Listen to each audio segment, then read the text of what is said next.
What's going on, guys? So I am out here at the Forest River Sneak Peek event where they're showcasing 2025 model changes to dealerships, and this specific video is going to focus in on RPOD because there are a lot of changes. In some ways, these changes have brought the price down a little bit. They've done some really interesting things to the interior, and overall there's a lot of differences that if you're interested in the RPOD product, you're probably going to like this video. Hang tight, I'll be right back.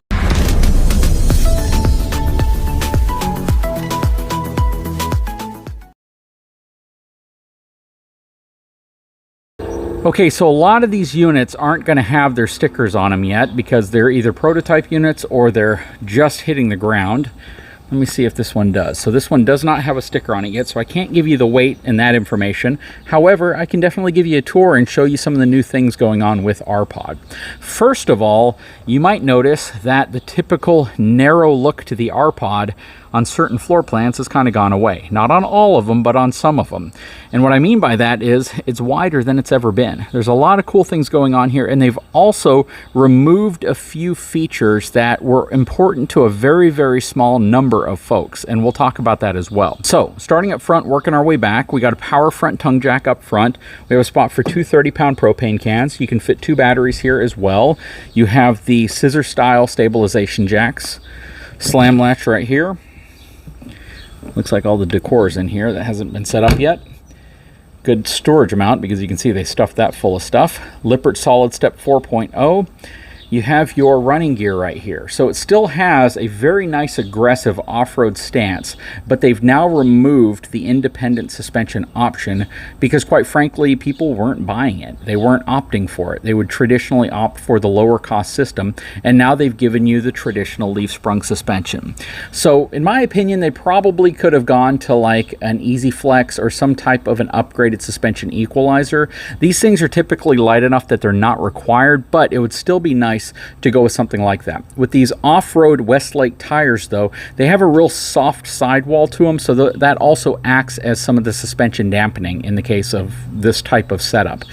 But overall, it has a really nice aggressive stance. You have an on-demand water heating system back here, 4-inch tubular bumper, spare tire on the back. It's a standard spare tire. You can see this is the RPOD Hood River Edition. It is prepped for a wireless Furrion backup camera as well as an on-the-go ladder. You have your sewer connections here, 30 amp connection right there, and the outside of your furnace. Let's hop inside and see what this thing is all about. All right, so this does have solar on board. I don't know exactly how much. It's also Asdel construction, has the on-the-go ladder, and this is the RP205. If we look here, it has a front acrylic windshield, 30 amp solar charge controller. Let's see, I don't specifically see how much solar, but I think it's going to be a single 200 watt panel.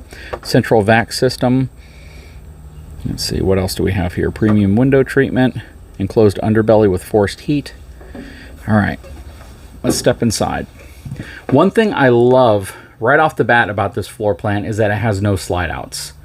This is a really, really cool floor plan because there's less chances of things potentially failing if you don't have those components, right? If you don't have a slide out, you don't have to worry about a slide out. Not to say that a slide out's going to fail on you, but with something like this, you may want to tow it out over, over to the beach or over conditions that might be rough on a slide out. And not having one means it's one less thing you have to worry about. This is absolutely focused more towards a couples unit. You could fold this out if you do have a small child and they could sleep right here. You have your single AC up here as well. You have your Furrion 12-volt refrigerator. I love this compact dinette. This is really nice, especially because it's next to this absolutely enormous window, which is going to give you a lot of really great visibility outside, especially if you're like parked next to the beach or something like that. You have your blackout shade here as well. And what's really cool about this window is if you open it up, you can get tons of fresh air coming in through here. And if you open up this window, you just got great cross ventilation. Actually, any of the windows will give you some really good ventilation. And you can take the screen out if you want as well, if you want to hand food out to the outside. Just really, really nice. And then you have a cornered kitchen back here, which looks absolutely beautiful. Just a really, really nice floor plan. I love this setup back here. This is really nice, and it's very, very warm and inviting, especially the color tones. Lighter color tones. There's not a lot of contrasting tones except for like the seat and some of these handles. But this is really cool. This is the type of RV that, you know, if it was just me and my wife, this would be perfect. This is the type of RV that I could see a couple owning, even if they have a small child. It just gives you tons of flexibility, lots of room, super quick and go. The floor plan doesn't require you to have to pop a slide out to be able to move throughout the unit as well. And coming into the bedroom space, I love the front acrylic window, which is really nice, very European style window. You have two good sized windows on each side of the bed as well, and you have a lot of headspace in here. There's plenty of room inside of this RV. It's great because you can easily move around the bed, and you can close these sliding doors if you want to block off this area as well. But I really like this. What do you guys think? I love the fact that it has the sofa right here, or the love seat, and you can easily sit down and watch TV. You can easily have, you know, a meal right here. This does turn into a bed also, so you can have a nice little sleeping area. You just have to be careful that somebody doesn't roll off of it. And this also turns into a bed, so if you need a spot for, again, small kids, this would absolutely work for that as well. But I'd love to know your feedback. Before we check out the bathroom, you got your pantry space here.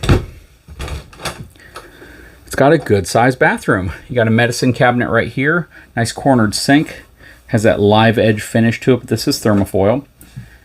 Good sized shower, nice hanging area for some towels.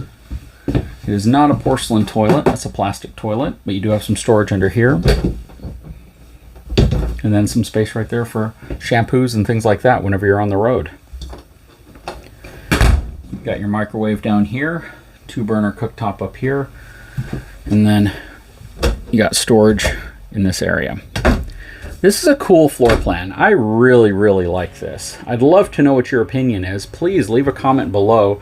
Let me know what your thoughts are. Is this something that you feel you could get into? Would this be good for the size of family that you have, considering, you know, it's primarily for the adults in there, maybe a small child here, possibly a small child here. But again, what do you think of this floor plan? And do you like the fact that it has no slides as much as I do?